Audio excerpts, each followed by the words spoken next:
আজকে আমি একটা নতুন রেসিপি করে দেখাবো লাউ আর তেলো কাঁকড়া।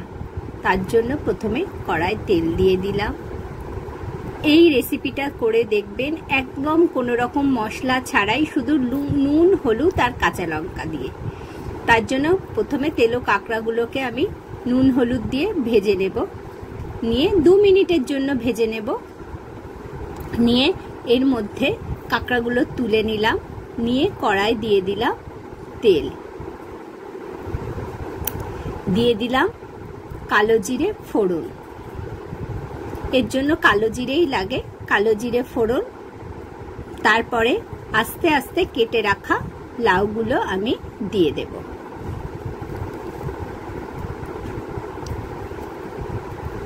এবার দেখবেন লাউ থেকে জল ছেড়ে দিয়েছে লাউ, তখন আমি কাঁকড়াগুলো দিয়ে দেব, কারণ ওই জলে কাঁকড়াটাও সেদ্ধ হবে, লাউও একদম সেদ্ধ হয়ে যাবে।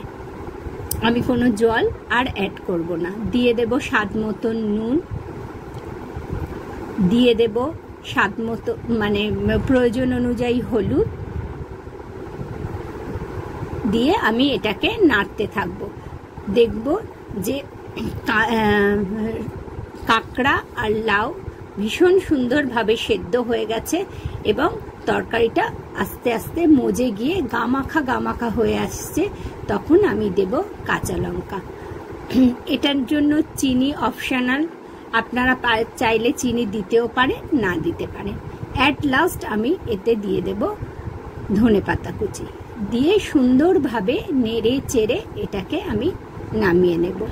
একদম গামাখা হয়ে গেল তরকারিটা।